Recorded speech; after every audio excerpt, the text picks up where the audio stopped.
시간 우리가 함께 나눌 하나님의 말씀은 구약성경 욥기서 40장 7절부터 9절까지 말씀과 41장 11절 말씀입니다. 너는 대장부처럼 허리를 묶고 내가 내게 묻겠으니 내게 대답할지니라. 내가 내 공의를 부인하려느냐, 내 의를 세우려고 나를 악하다 하겠느냐. 내가 하나님처럼 능력이 있느냐, 하나님처럼 정승소리를 내겠느냐. 누가 먼저 내게 주고 나로 하여금 갚게 하겠느냐. 온 천하에 있는 것이 다 내 것이니라. 아멘. 드디어 이제 욥기서가 다 지금 마무리가 되어 갑니다. 이제 끝이 보입니다. 42장까지 있는 욥기서, 오늘 이제 41장까지 살펴보면 이제 42장 한 장만 남게 됩니다. 여러분들 참 그 고난의 한가운데를 지나오신다고 참 수고 많으셨습니다. 여러분, 세상은요, 콩 심은데 콩 난다라고 그렇게 말합니다. 그리고 우리도 그것을 진리로 압니다. 진리로 여기고 있죠.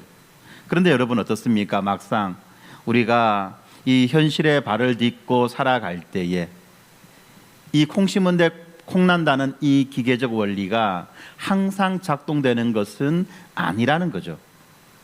아무리 열심히 어떤 사업을 일구어도 순식간에 의지와 뜻과 상관없이 하루아침에 부도가 나기도 합니다. 아무리 믿음으로 살려고 몸부림치더라도 때로는 뜻하지 않게 병에 걸려서 건강을 잃어버리기도 합니다. 이때 우리는 이 공식에 대해서, 이 공식이 철저하게 무너져 내리는 그런 아픔을 경험하죠. 그것을 우리는 영혼의 어두운 밤이다라고 표현했었습니다. 그래서 사람들은요, 자꾸만 이 자기의 삶과 자기의 신앙에다가 개구멍을 만들어요. 빠져나갈 구멍을 만듭니다. 그래서 그 공식이 깨어지는 그 순간을 합리화하려고 합니다. 그리고 이런 방식으로 고난을 피하려고도 합니다. 그러면서 또 이렇게 말합니다. 자기가 파놓은 그 개구멍, 그 구멍을 삶의 경험이요, 또한 삶의 지혜다라고, 융통성이다라고 그렇게 자랑하기도 합니다. 오늘 본문 우리가 살펴보는 38장부터 41장까지의 이 말씀 속에서 하나님이 말씀하시죠. 그런데 이 하나님의 이 말씀을 어떤 사람들은 이 하나님을 마치 이 공감성이 떨어지는, 공감 능력이 떨어지는 자랑꾼으로 여기기도 하고, 또 하나님을 아주 냉랭한 이기주의자로 그렇게 오해하기도 합니다. 심지어는 하나님께서 내가 땅에 기초를 놓을 때 너는 어디 있었느냐라고 그렇게 질문하시는 그런 질문들에 대해서 이것을 마치 잔인한 언어 폭력처럼 여기기도 합니다. 그런데 우리가 좀 더 넓은 관점에서, 이 복음의 거시적 관점에서 오늘의 이 본문을 살펴보게 되면 이렇게 폭풍우 속에서 선포되어지는 이 말씀이 욥을 향한 윽박지름이나 또는 인간의 그 좁디 좁은 그 인과율의 울타리에 갇혀서 질식해 가던 그 욥의 영혼을 개구멍을 통해서가 아니라 이 광활한 은혜의 바다로 이끌어내시며 그에게 참된 자유를 주시는 친절한 설득이라는 것을 알게 됩니다. 이미 우리가 살펴보았던 욥기서 1장부터 37장까지 사람들은 지루하고 소모적인 그런 논쟁을 벌입니다. 욥의 세 친구들은 욥을 정죄했습니다. 그리고 젊은 엘리후는 하나님의 공의를 변호하려고 그렇게 애를 썼습니다. 그런데 이런 모든 노력들이 수포로 돌아가고 이런 모든 생각들이 다 무너져 내리는, 그리하여 모든 말들이 멈추고 정적이 흐르는 그때 비로소 하나님의 말씀이 들려오기 시작합니다. 바로 오늘 우리가 보는 본문 38장 1절이지요. 그때에 여호와께서 폭풍 가운데에서 욥에게 말씀하여 이르시되라고 말합니다.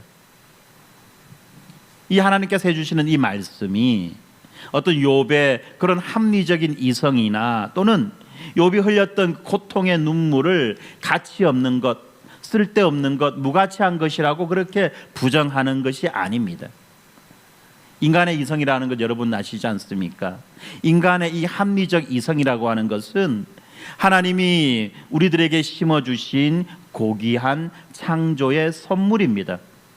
그리고 또한 욥이 하나님을 향해서 던졌던, 때로는 당돌하기까지 했던 그 질문들은 이 하나님의 형상대로 지음받은 그 존재가 겪는 아주 치열한 믿음의 흔적들이라고 말할 수 있는 것입니다. 그렇지만 하나님은 욥의 그 이성의 눈 위에다가 바로 이 성령의 조명하심이라고 하는 그 영원하고 무한한 빛을 더해 주기를 원하셨습니다. 그렇지 않습니까? 눈이 있더라도 아무리 눈의 시력이 좋다 할지라도 빛이 없으면 그는 완전히 깜깜한 암흑 속에서 아무것도 볼 수 없습니다. 마찬가지죠. 인간의 이성이라고 하는 그 탁월한 눈도 창조주 하나님의 절대 주권이라고 하는 이 빛이, 이 복음의 빛이 비춰지지 않으면 이 고난의 진정한 신비를 볼 수 없기 때문에 하나님은 이 진리의 빛을 욥에게 비춰주기를 원하시는 것입니다. 그래서 오늘 우리는 이 폭풍우 속에서 만물을 완전한 지혜로 통치하시는 그 하나님의 절대 주권을 대면하고 우리들의 무너진 삶 너머에서 일하시는 하나님의 진짜 위로를 발견하는 시간이 되었으면 좋겠습니다. 이 폭풍우 속에서 말씀하시는 그 창조주의 그 위험찬 음성에 함께 귀를 기울이면 좋겠습니다. 먼저 하나님께서 이렇게 폭풍우 가운데에서 말씀하실 때 욥은 자신이 왜 고난 당해야 되는지에 대한 그 이유에 대한 설명을 기대했습니다. 그리고 욥 앞에 서 있는 욥의 세 명의 친구들은 자신이 쌓아 올렸던 그 인과응보의 신학이 하나님께서 옳다고 인정해 주시는 그 말씀을 기대했습니다. 그런데 하나님께서 사실은 해주시는 이 말씀 38장과 39장에 나오는 이 말씀들은 사람들의 이런 기대를 완전히 비껴 지나갑니다. 하나님은 욥이 당하는 그 고난의 원인을 하나하나 설명해 주지 않으십니다. 대신에 온 우주의 기초와 기후의 변화와 그리고 인간이 길들일 수 없는 야생 동물들의 그 생태를 마치 커다란 아이맥스 화면처럼 그렇게 펼쳐 보여주시는 것입니다. 왜 하나님은 인간의 삶과 고통이라는 이 문제 앞에서 뜬금없이 이 광대한 자연의 신비를 그렇게 장황하게 말씀하고 계실까요? 그것은 어떤 인과율의 세계관을 전적으로 부정하거나 그 가치를 깎아내리려는 것이 아닙니다. 지금까지 설교를 들으시면서 어떤 분들은 어쩌면 이 인과율의 세계관, 원인과 결과라고 하는 이 합리적인 이성을 아무 쓰잘데기 없는 것으로 생각하고 계실지도 모르겠습니다. 그런데 그것은 성경이 말하고자 하는 바가 아닙니다. 우리는 지금 점층적으로 매주 욥기의 말씀을 쌓아 올려가고 있어요. 욥기가 그렇게 이야기를 전개해 나가고 있기 때문입니다. 그래서 우리는 앞에 들었던 내용을 기초로 해서 오늘 들은 내용을 다시 그 위에 쌓아 올려야만 하는 것입니다. 자, 여러분들, 이 원인과 결과의 법칙, 이것은요 하나님이 이 창조 세계를 조화롭고 안전하게 보존하기 위해서 우주 가운데 심어둔 이 창조 세계 가운데, 피조 세계 가운데 심어두신 고귀한 하나님의 통치 질서입니다. 또 다른 지혜서인 이 잠언이 끊임없이 강조하듯이 성실하게 뿌린 자가 풍성하게 거두고 지혜롭게 행동하는 자가 유익을 얻는 것은 정말 이 세상을 지탱해 주는 아주 중요한 법칙들입니다. 만약에 이런 인과관계의 법칙이 없다면 인간은 아무런 도덕적 책임도 그리고 미래를 향한 아름다운 계획도 세울 수 없고 또 세울 필요도 없을 것입니다. 그런데 왜 성경이 자꾸만 이 인과율의 법칙의 무가치함에 대해서 말하고 있느냐? 욥이 지금 그런 인과율의 법칙에 의해서 고난당하는 것이 아니다라고 그렇게 반복적으로 강조하느냐? 바로 그 이유는 인간이요, 이토록 유용한 그 인과율의 법칙, 원인과 결과의 법칙을 하나님보다 더 큰 우상으로 만들어 버렸다는 것이 있습니다. 하나님이 이 법칙을 만드셨는데, 그런데 인간이 어느샌가 하나님은 무시하고 하나님은 밀어내고 하나님이 창조하신 이 인과관계의 법칙, 이것만을 붙잡고 살아가려고 그렇게 몸부림친다는 것입니다. 바로 이 인과관계의 법칙이 자기의 우상이 된 것, 이것을 지금 하나님은 말씀하고 계시는 겁니다. 인간이 이렇게 인과관계가 우상이 될 때 바로 하나님이 만드신 이 질서 가운데에다가 하나님을 묶어두고 그리고 그 법칙을 가지고 하나님을 통제하려고 하는 영적 독선과 교만이 생기게 된다는 것입니다. 그런 부작용들이 뭡니까? 하나님 앞에서 내가 이만큼 노력했으니 이 정도 보상은 받아야 마땅하다라고 하는 이런 생각들을 주장합니다. 물론 세상에서 이런 생각을 주장하는 것 당연합니다. 그런데 하나님 앞에서마저 이런 생각을 주장한다는 거예요. 그래서 어떡합니까? 내가 주일 성수 잘하고 11조 정직하게 드렸고 교회 봉사 열심히 했으니 하나님은 내 자녀의 앞길을 열어주시고 내 몸의 건강을 보장해 주셔야 된다. 나의 형통한 삶을 하나님은 반드시 책임져 주셔야 된다 라는 식으로 생각한다는 겁니다. 그리고 이러한 생각으로 하나님을 조종하려고 하는 겁니다. 여러분, 한번 냉정하게 그 생각의 밑바닥, 그 생각의 뿌리를 한번 살펴보세요. 거기에 무엇이 있는가? 그것은요, 여러분, 이 신앙의 이름으로 포장된 거래입니다. 그렇지 않나요? 어떤 사람은 이렇게 말합니다. 내가 우리 교회에서 11조를 가장 많이 드리는 사람이 되고 싶습니다. 무슨 말입니까, 여러분? 아시죠? 내가 그만큼 하나님 앞에 헌신하겠습니다가 아니죠. 내 수입이 우리 교회에서 제일 많았으면 좋겠어요. 그렇게 되기를 원합니다. 그래 될 것을 믿고 내가 미리 하나님 앞에 선불 드립니다. 어디서 많이 들었던 설교죠. 이런 말들이 막 돌아다닌다는 겁니다. 그래서 이게 뭡니까? 거래 아닙니까? 거래. 돈 놓고 돈 먹기 아닙니까? 우주의 창조주를 내 뜻대로 움직이는 나의 종으로 전락시키는 종교적 쿠데타라는 것입니다. 바로 그렇기 때문에 이 폭풍우 속에서 울려 퍼지는 그 하나님의 말씀이 우리들의 그 좁은 그 편협한 세계관을 쳐부수고 우리들의 시야를 무한하게 넓혀주는 거대한 신적 계시로 우리들에게 다가오는 것입니다. 그래서 하나님은 욥기서 38장 26절에서 이렇게 도전하십니다. 누가 사람이 없는 광야에, 사람이 없는 사막에 비를 내리느냐? 누가 사람이 없는 광야에, 사람이 없는 사막에 비를 내리느냐? 여러분, 이 당시에 사람들에게 있어서 비는 마치 생명의 젖줄 아닙니까? 그런데 이렇게 귀한 비를 사람이 없는 광야에, 사람이 없는 사막에다 내린다는 것은 엄청난 자원의 낭비죠. 그렇지 않습니까? 이 비가 곡식을 기르고 마실 물을 마련해주고 또한 인간들의 그 경제 활동에 도움이 될 때만 비로소 가치 있다고 우리는 여기지 않습니까?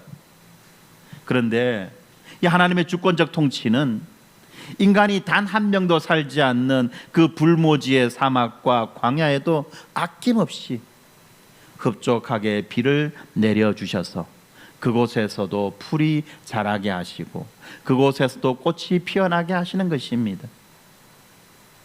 그렇기 때문에 우리가 이 피조 세계를 오직 인간의 편리성과 효율성과 경제적인 잣대로만 평가하고 측정하는 그런 좁은 구석방이 아니라는 겁니다.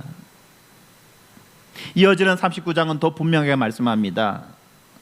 인간의 손길이 닿지 않는 바위 틈에서 이 산염소가 새끼를 치는 달수를 세시고 또 그리고 그 염소의 산고를 가볍게 해주시는 분이 바로 여호와 하나님이십니다. 인간의 그 생산 활동에 아무런 기여를 하지 않는 그 들나귀에게 자유를 주시는 분도 하나님이시고 지혜가 없어서 알을 흙먼지 속에 버려두어 발에 밟혀 알이 터지게 깨어지게 하는 그 타조조차도 막상 앞으로 달려갈 때는 인간이 자랑하는 군마보다도 더 빨리 달리게 하시는 분이 창조주 하나님이시라는 겁니다. 이 모든 생태계가 인간의 필요와는 무관하게 그렇게 존재하지만 이 생태계가 하나님의 완전한 지혜와 그리고 그 부성적 돌보심, 아버지와 같은 그 돌보심 안에서 완벽하게 보존되고 있다는 것입니다. 이 지점에서 이 본문 말씀은 고난의 터널을 지나는 우리들에게 우리가 어떤 존재인지를 알려주기를 원합니다. 오늘 이 본문은요, 우리가 어떤 인과관계의 거래자, 하나님 앞에 서 있는 인과율에 의한 그 거래자가 아니라 하나님의 청직이라는 이 사실을 말해주고 있는 것입니다. 하나님의 청직이죠. 여러분, 우리는 하나님을 어떻게 생각하십니까? 내가 하나님 앞에 서 있는 나를 여러분 어떤 관점에서 바라보십니까? 인과관계에 의한 거래자로서 그렇게 하나님을 거래의 상대방으로 바라보고 계십니까? 아니면 만물의 창조주로서 나는 그 창조주 앞에 서 있는 하나님의 청직이라고 자신을 인식하고 바라보고 계십니까? 이 기계적인 그 인과관계의 세계관 속에서 인간은 항상 결과를 얻기 위한 지불 수단에만 주목합니다. 내가 뭘 어떻게 하면 하나님이 내가 원하는 이런 결과를 주실까라는 것에만 주목한다는 겁니다. A라는 결과를 얻기 위해서 하나님께 A-라는 대가를 드린다라고 하는 이런 형식 논리라는 겁니다. 돈 많이 벌고 싶어? 돈 많이 바쳐. 뭐 이런 식이라는 겁니다. 자식 잘 되기 원해? 그럼 더 죽도록 충성해.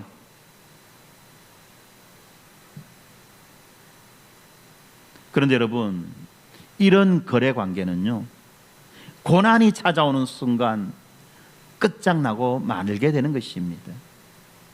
그렇지 않습니까? 내가 성실하게 믿음의 삶을 살았음에도 불구하고 뜻밖의 재정적인 위기가 옵니다. 심각한 병에 걸립니다. 그럴 때 어떻습니까? 이 기계적인 인과율은 오직 두 가지 절망적인 선택지만 제공해 주는 것입니다.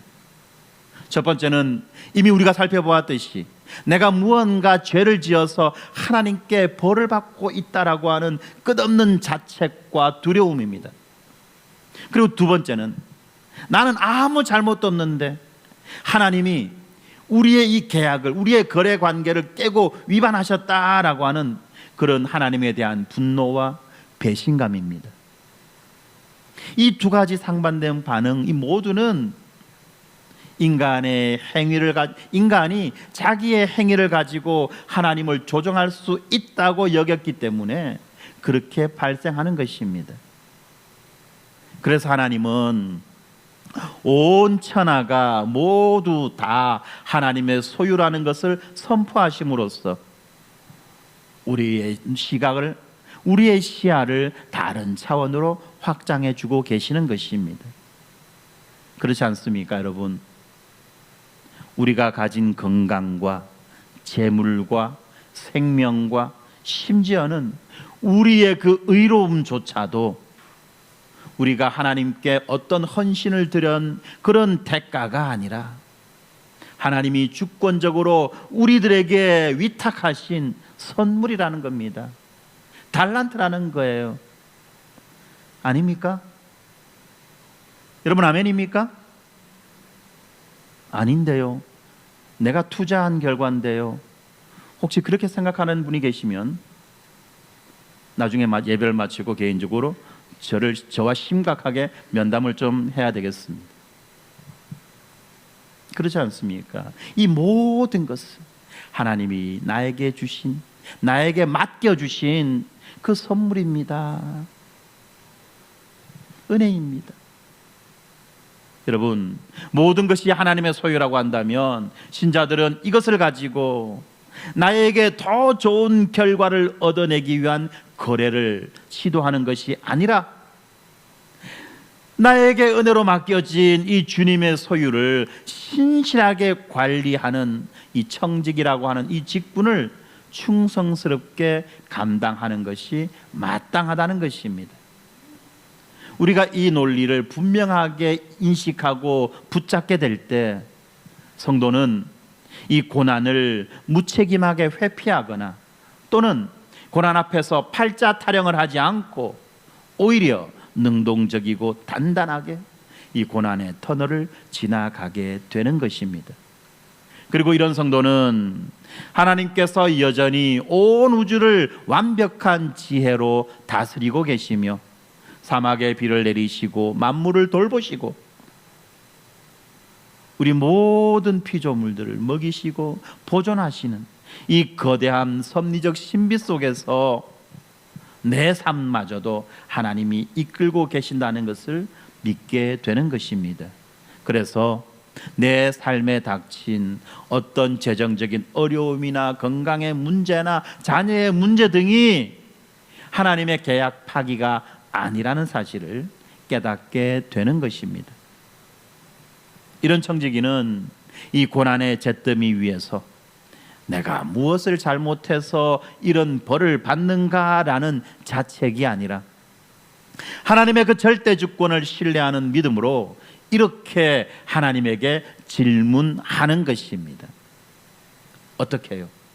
하나님, 내 짧은 계산으로는 지금의 결핍과 지금의 아픔과 고통을 다 이해할 수 없지만 이런 현실조차도 만물을 다스리시는 주님의 그 엄청난 주권적 허용 아래에 있음을 믿습니다.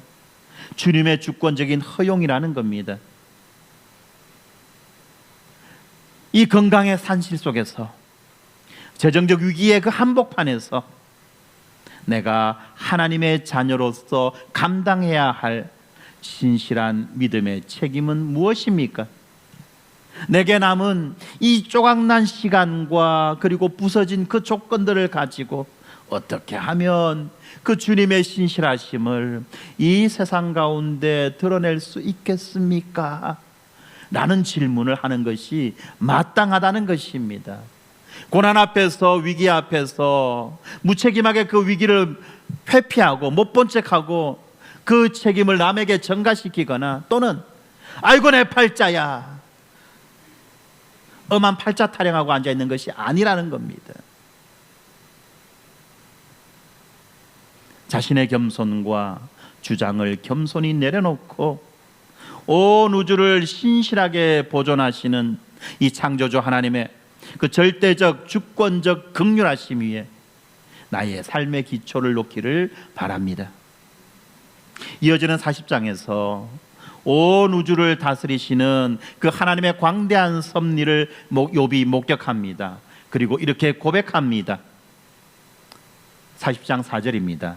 보소서, 나는 미천하오니 무엇이라 주께 대답하리이까? 손으로 내 입을 막을 뿐이로소이다.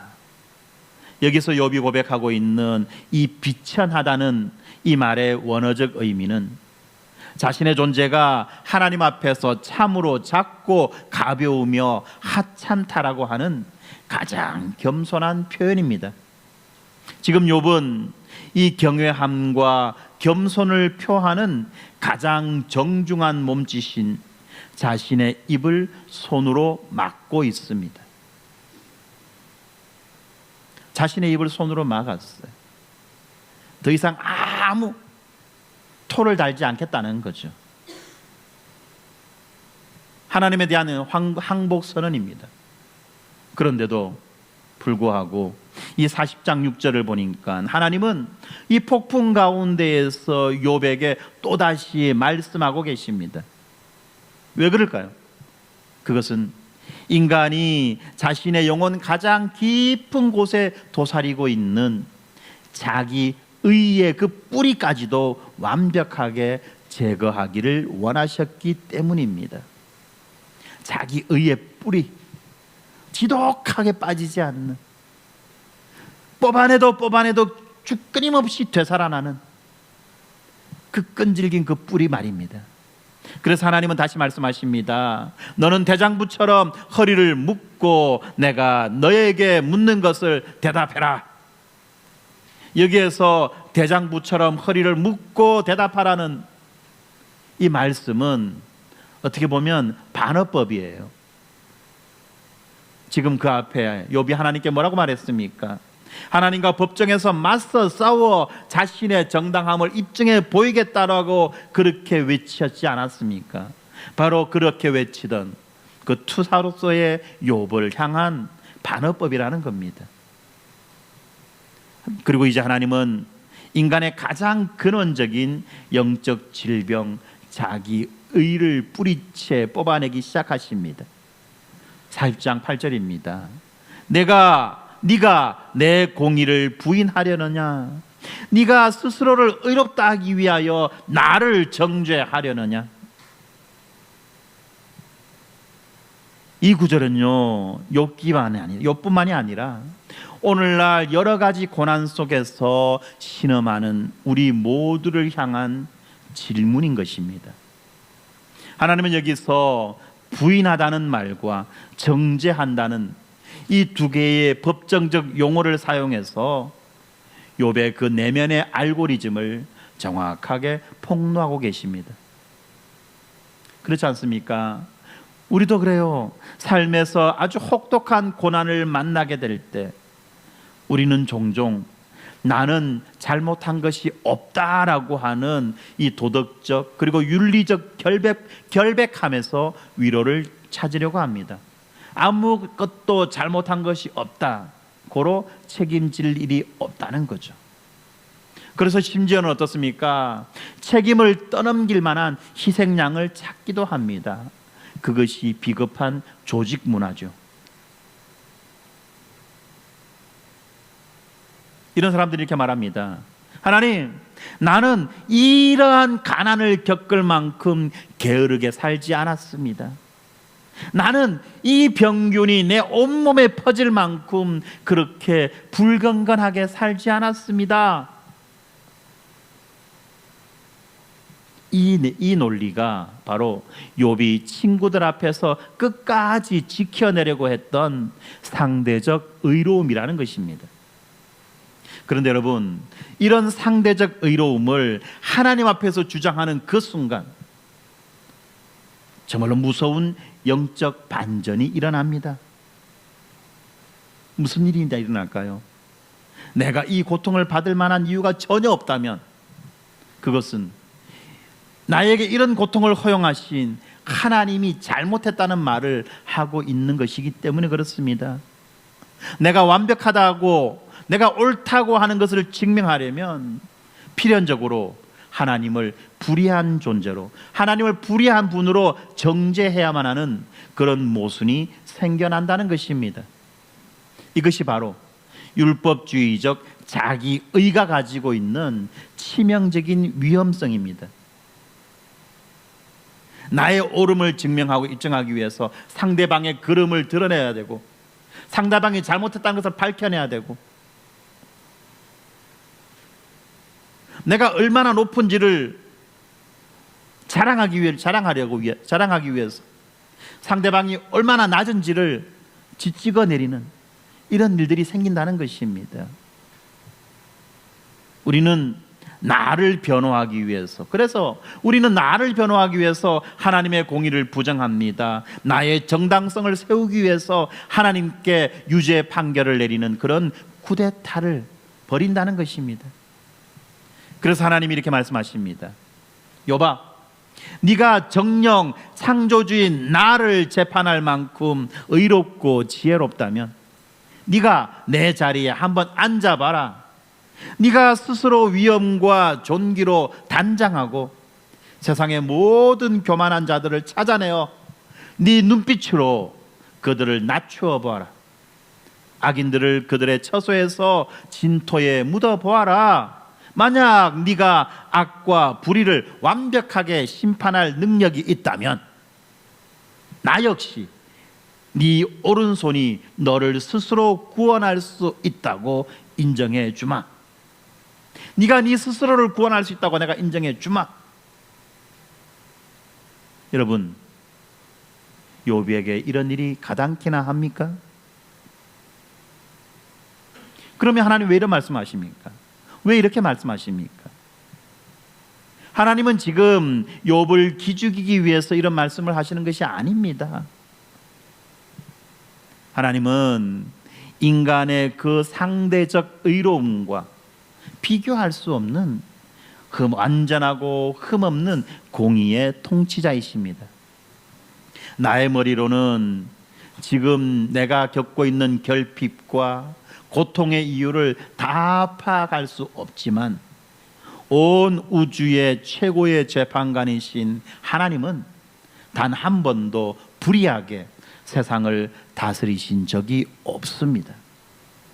그러므로 우리 성도들의 참된 안식은 내가 왜 고통스러운지, 내가 왜 괴로운지, 내가 왜 아픈지 그 이유를 아는 지식에서 오는 것이 아니라 내가 모든 고난의 원인을 다 파악할 수 없을지라도 완벽하게 의로우시고 선하신 창조주 하나님의 손에 내 삶이 굳건하게 붙들려 있다는 그 사실을 신뢰하는 겸손한 믿음에서 시작되는 것입니다. 그러므로 우리는 나의 스펙과 나의 공로를 내려놓고 하나님의 의로우심 앞에 온전히 엎드려야만 합니다. 그럴 때 우리는 나를 정죄하던 세상의 모든 잣대로부터 자유함을 마주하게 될 것입니다. 앞에서 우리는 내 삶에 닥친 고통의 원인을 다 납득해야지만이 하나님을 신뢰하겠다는 태도가 얼마나 위험한지 살펴보았습니다. 그리고 이제 우리는 또 다른 질문에 대답해야만 합니다. 제가 이렇게까지만 말하고 말씀을 마무리하면 또 다른 오해가 생긴다는 거예요. 여러분, 우리가 겪는 모든 경제적인 결핍과 질병의 아픔과 삶의 어려움들이 과연 이 욥처럼, 이 욥기에 등장하는 욥처럼 아무 까닭 없이 찾아오는 신비롭고 거대한 영적 시험이기만 하겠습니까? 제가 우리 성도들의 삶과 그리고 다른 성도들의 삶을 목회적으로 깊이 들여다보게 될 때 죄송하지만 그렇지 않은 경우를 대단히 많이 발견하게 됩니다. 어떤 이가 겪고 있는 이 재정적 고난은 이전에 그의 무계획적이고 무책임한 지출을 또는 일확천금을 노렸던 이 즉흥적인 투자의 결과물들입니다. 그리고 어떤 이가 고통당하고 있는 깊은 질병은 오랫동안 자기의 몸을 돌보지 않고 방치했던 그 태만과 무절제한 습관의 열매들입니다. 그런데 만약 나 스스로의 잘못과 어리석은 계획의 결과로 얻게 된 이런 어려움들을 하나님의 깊은 섭리 속에 감추어진 알 수 없는 신비라고 포장하는 것은 대단히 위험하다는 겁니다. 그런 태도는 피조물로서 마땅히 드려야 할 정직한 성찰과 회개를 회피하는 영적 태만입니다. 그리고 하나님이 이 세상에 심어두신 정당한 그 공의의 법칙을 왜곡하는 일인 것입니다. 그래서 욥기서 40장과 41장에서 인간의 자책감과 통제 불능한 그 현실을 향해서 육지의 베헤못과 바다의 리워야단이라고 하는 그 거대한 이 두 마리 괴수의 이야기를 장황하게 꺼내고 있습니다. 이 두 마리 괴수에 대해서는 다양한 의견들이 있습니다. 그런데 오늘은 이 깨어진 세상에 실제하는 거대한 악과 무질서, 인간의 힘으로는 결코 되돌릴 수 없거나 길들일 수 없는 그 혼돈의 세력, 사단의 세력을 상징하는 그 상징물로 보도록 하겠습니다. 먼저 40장 15절에 등장하는 이 베헤못은 하나님의 만드신 것 중에 으뜸입니다.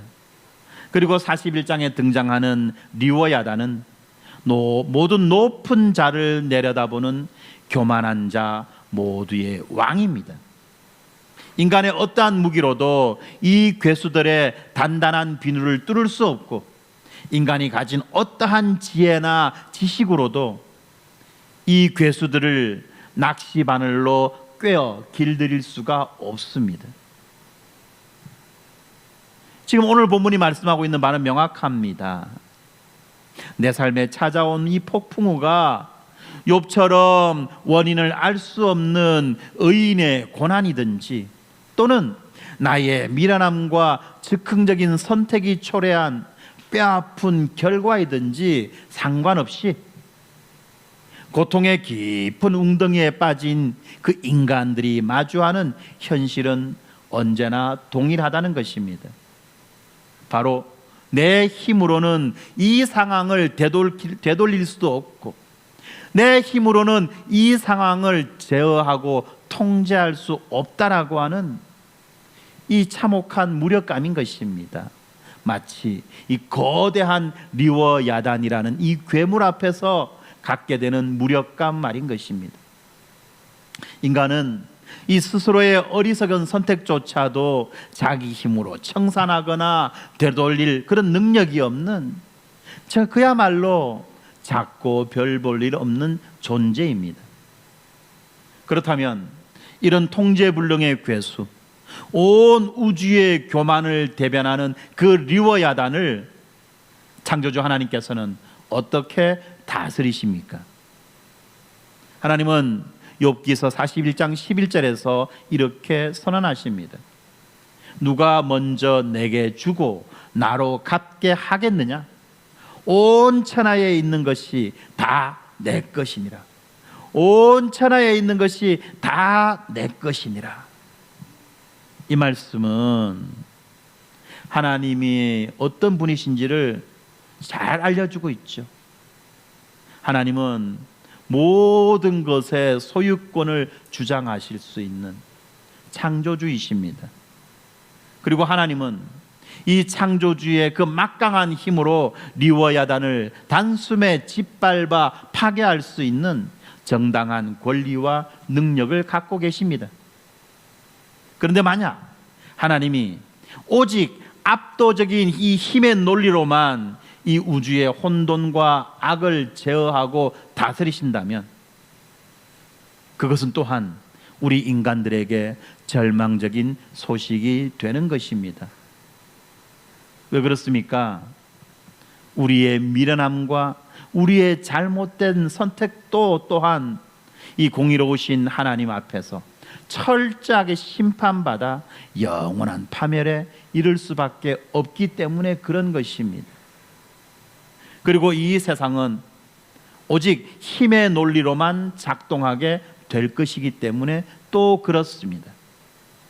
그래서 하나님은 이 모든 교만한 자들의 왕인 이 니워야단을 단순히 더 큰 물리적 힘으로만 억누르지 않으십니다.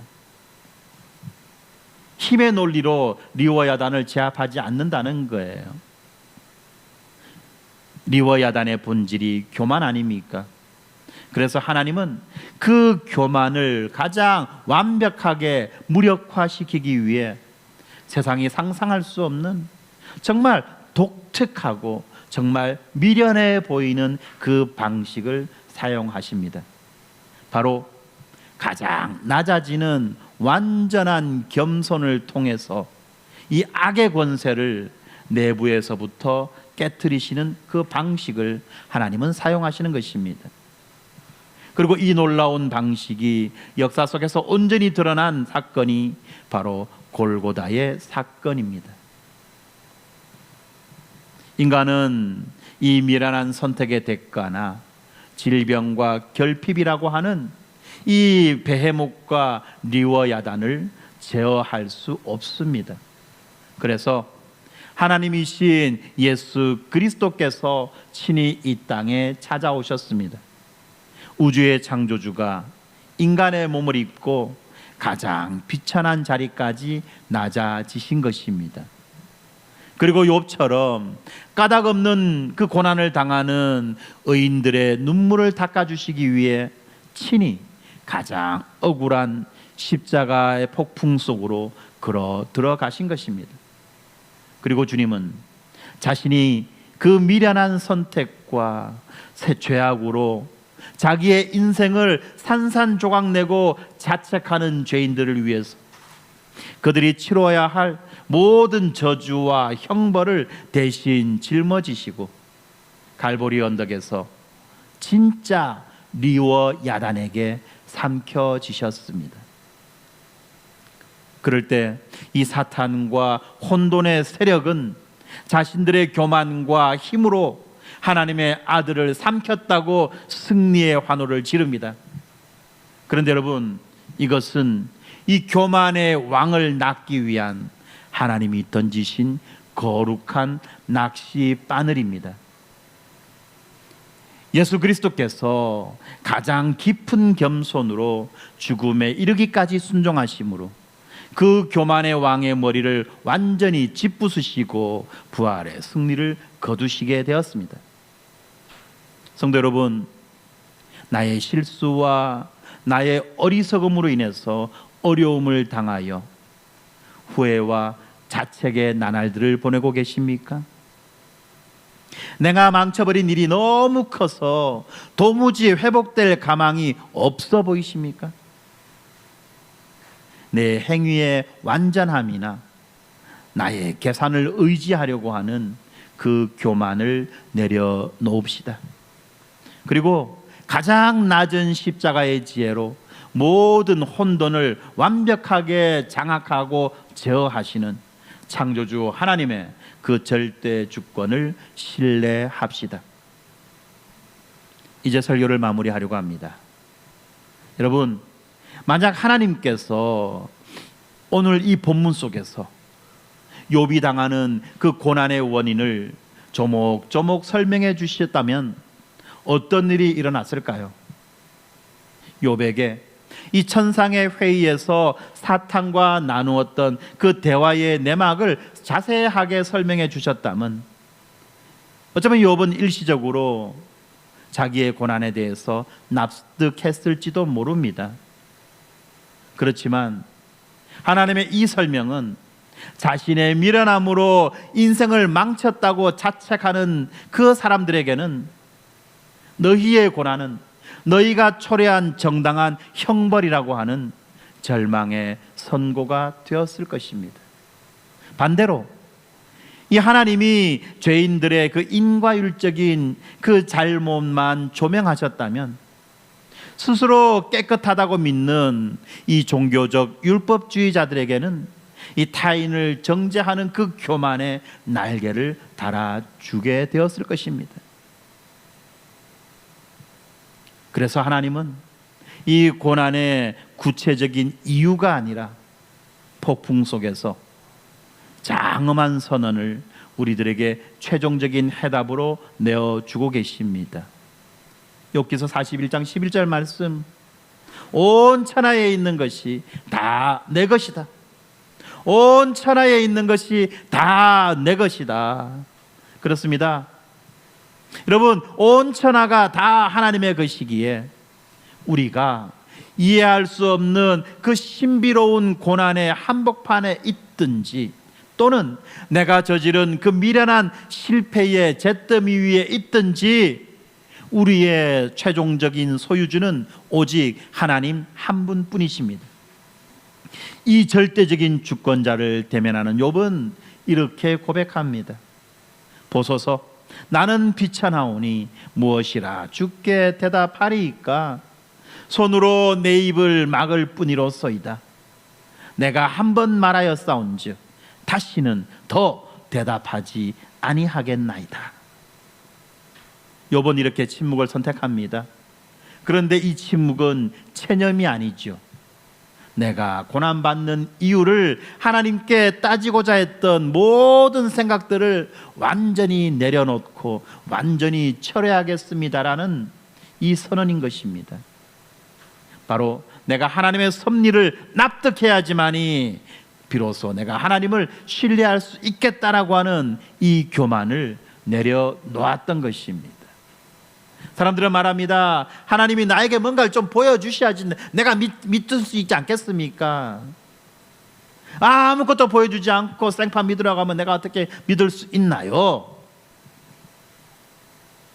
나를 좀 납득시켜 달라는 거죠. 그 교만입니다. 그 교만. 욥의 고난은 여전합니다. 그의 재산은 다 날아갔습니다. 그의 몸은 여전히 질병 가운데 있었습니다. 그러나 욥은 보았습니다. 절대 주권자이신 창조주 하나님께서 자신의 잘못된 삶 선택으로 엉망진창이 된 그 현실이든지, 또는 원인을 알 수 없는 그 고난이든지 상관없이 이 고난당하는 자를 잊지 아니하시고 폭풍우를 뚫고 친히 찾아와 만나주시는 그 압도적인 임재의 은혜를 보았고 거기에서 위로를 얻었던 것입니다. 사도행전 27장을 보면요, 하나 사건이 나옵니다. 바로 하나님이 이 로마로 압송당하고 있는 그 사도 바울에게 이 배에 탄 모든 자의 생명을 구원해 주시겠다고 약속하는 그 장면이 나옵니다. 하나님께서 지금 배를 타고 로마로 가고 있는, 압송당해 가고 있는 이 바울에게 말씀하십니다. 내가 이 배와 이 배에 탄 모든 자들의 생명을 내가 보존해 줄 것이다. 무사히 목적지까지 도착할 수 있도록 해주겠다라고 하시는 그 약속. 하나님은 바울에게 이 약속을 해주셨지만, 그런데 벌어지는 사건은 어떤 사건입니까? 이 유라굴로라고 하는 이 광풍으로 인해서 배가 바위에 부딪히고 배는 산산조각 나게 되었습니다. 그런데 여러분, 바로 그 부서진 배의 그 나무 조각들을 통해서 하나님은 배에 탄 모든 자들을 해안가로 안전하게 구출하신 것입니다. 그렇습니다. 때로는 이 무계획적이고 미련한 선택으로 이 인생이라고 하는 배를 스스로 산산조각 내며 우리는 살아갑니다.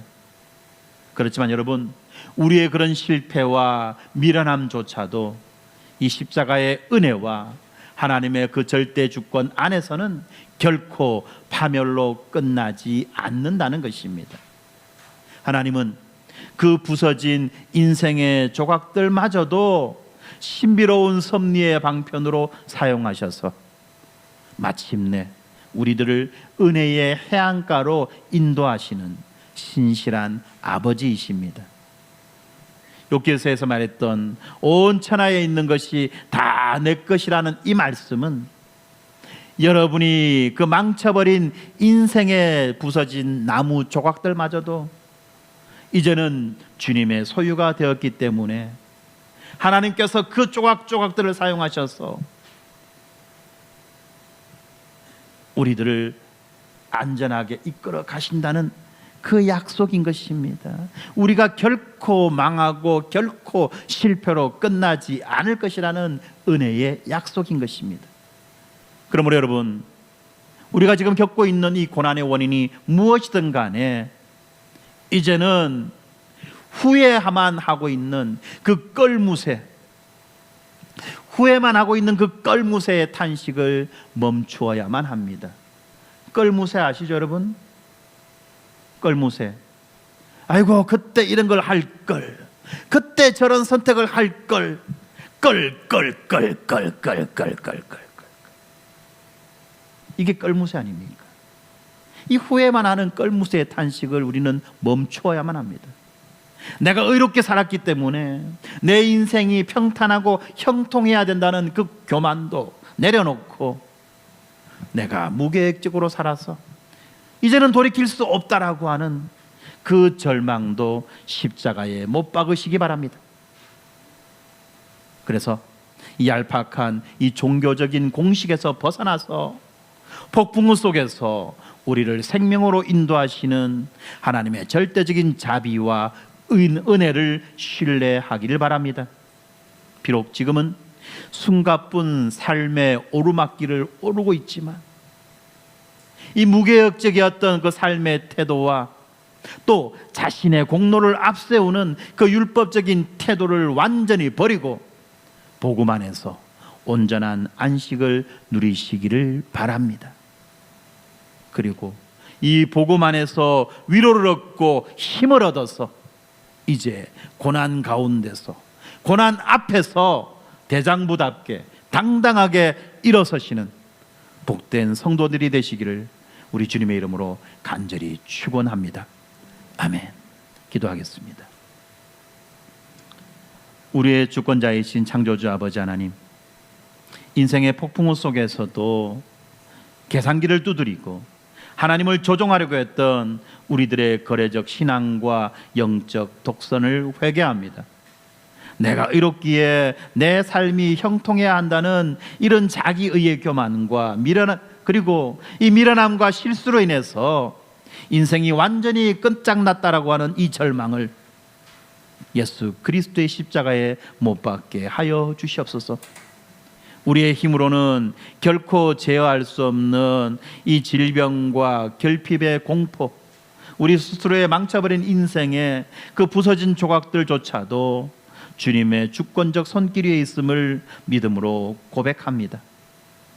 이제 고난의 이유를 따져 묻던 교만함을 완전히 내려놓고 폭풍우 속에서 친히 찾아와 우리를 대면하시는 하나님 앞에서 영원한 안식을 누리게 하여 주시옵소서.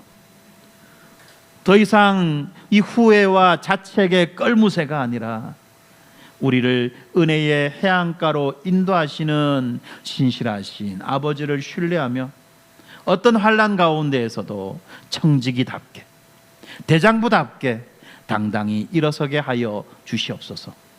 완전한 겸손으로 교만의 왕을 제압하신 우리 주 예수 그리스도의 이름으로 기도합니다. 아멘.